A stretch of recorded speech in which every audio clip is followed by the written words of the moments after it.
এক সময়ের কথা, মক্কার মরুভূমিতে যখন শক্তিই ছিল মানুষের গর্ব, যখন একজন মানুষকে বিচার করা হতো তার বাহুর জোর দিয়ে, ঠিক সেই সময় জন্ম নিয়েছিলেন এক মানুষ যার নাম শুনলেই কাঁপত মক্কার বীর যোদ্ধারা।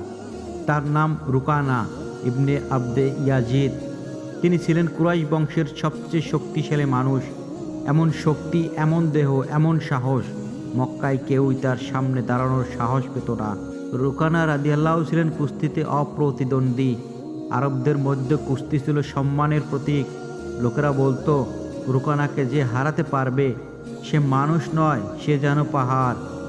একাই তিনজন শক্তিশালী মানুষকে মাটিতে ফেলে দিতেন। তার বাহু ছিল লোহার মতো, কণ্ঠস্বর ছিল বজ্রের মতো।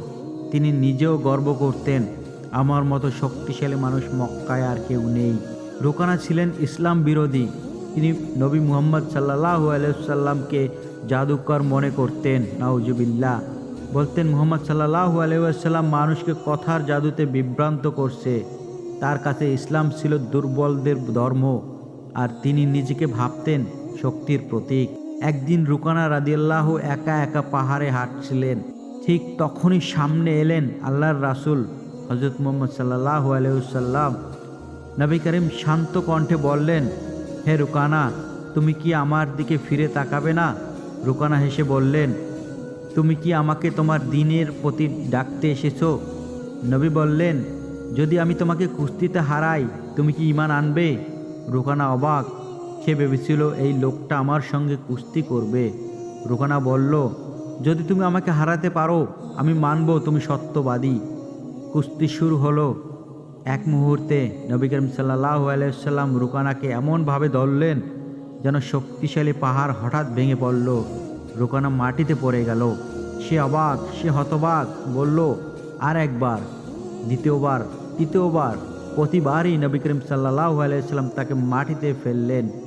অন্তরের ভাঙন। রুকানা চুপ হয়ে গেল। তার বাহু কাঁপছিল না, কাঁপছিল তার হৃদয়। সে বুঝে গেল এটা কোনো সাধারণ শক্তি নয়, এটা আল্লাহর সাহায্য। কিন্তু তখনও সে প্রকাশ্যে ঈমান আনেনি।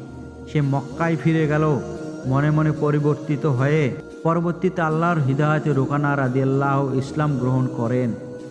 যে মানুষ শক্তিকে গর্ব করত, সে এখন বলতো, আসল শক্তি বাহুতে নয়, শক্তি আল্লাহর উপর ভরসায়। ইসলাম তাকে শুধু শক্তিশালী মানুষ বানায়নি, বানিয়েছেন শক্ত চরিত্রের মানুষ। এই কাহিনী আমাদের শেখায়, শক্তি দিয়ে সত্যকে হারানো যায় না। অহংকার মানুষকে অন্ধ করে। আল্লাহ চাইলে সবচেয়ে শক্তিশালী মানুষকেও নত করতে পারেন।